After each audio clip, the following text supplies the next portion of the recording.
All right, today we're going on a little journey, not to some distant star or a far-off land, but right under our feet. We're diving into the surprisingly fascinating world of rocks and minerals. Trust me, what we walk on every day is way more complex and important than you might think. I mean, it's a question so simple, we almost never ask it, right? What is the ground we stand on actually made of? We're on it all the time, but the story of what's really down there is pretty incredible. So, to really understand what's under our shoes, we've got to zoom way out. Before we get into tiny crystals and things, we need to look at the biggest picture of all, the planet itself. When you boil it all down, the Earth's surface is pretty simple. You're either on land or you're in the water. That's it. For what we're talking about today, we're going to be focused on the solid ground, which makes up about 30% of that surface. And there you have it, we've just peeled back the very first layer.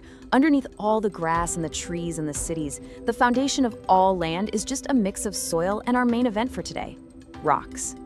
So we know they're pretty much everywhere underfoot, but what exactly is a rock? It seems almost too simple to ask, but getting a clear definition is absolutely the next step. And the definition really is that simple. Rock is the hard part of the land. It's the solid stuff that makes up our planet's crust. But as we're about to find out, that word hard is actually a little more complicated than it sounds.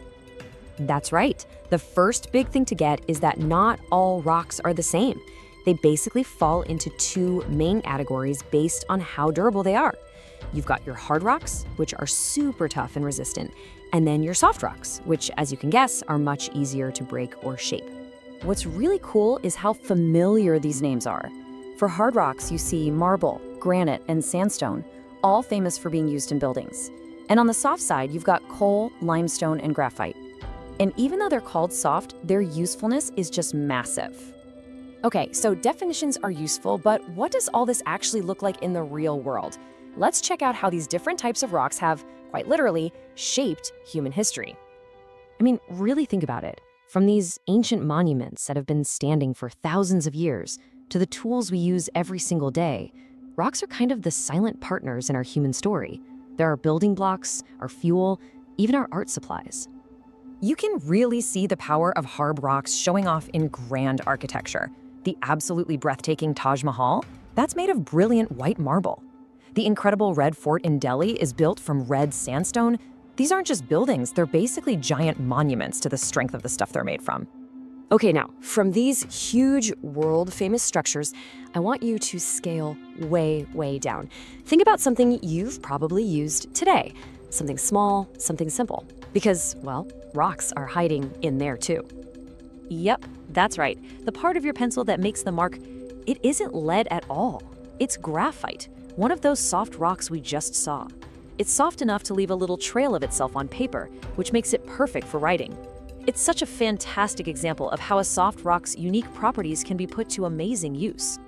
So far, we've figured out what rocks are, and some cool ways we use them. But now, we need to look even closer, because there's a fundamental ingredient that's hidden inside every single rock. This is the big question, right? If you were to zoom in on a piece of granite with a super powerful microscope, what would you actually see? What are the basic building blocks that are coming together to make it what it is? And the answer is minerals. These are the pure, naturally occurring substances that combine in all sorts of different ways to create every rock you've ever laid eyes on. You can think of them as the basic ingredients in the giant recipe book of geology. You know, a rock is rarely just one thing. A great way to think about it is like a cookie. A rock is the finished cookie, right? But the minerals, well, they're the ingredients. The flour, the sugar, the chocolate chips that give the final product its unique look and feel. Now that we know about these fundamental ingredients, let's look at a few of them. Because just like rocks, minerals have this incredible range of properties, and they play some really surprising roles in our daily lives. To really get a feel for this range, it helps to just look at the extremes. On one end of the scale, we have the hardest natural substance known to man. And on the other end, we have a mineral so soft, you can easily crush it into a fine powder. And here they are. The hardest mineral is diamond. It's famous for its sparkle and jewelry, of course, but it's also so tough that it's used in industry for cutting glass and other hard materials. The softest mineral is talc. It's so incredibly soft it can be easily crushed into the fine, smooth talcum powder we all know. But hey, It's not just about the extremes. So many other minerals are working behind the scenes in the things we use every single day, from the clocks on our walls to the very plates on our tables. This is so cool because it connects the raw material directly to the things we use. That quartz in your watch, it helps to keep time because it vibrates at a super precise frequency when you apply electricity to it. The plates and mugs in your kitchen, they very likely started out as something called china clay.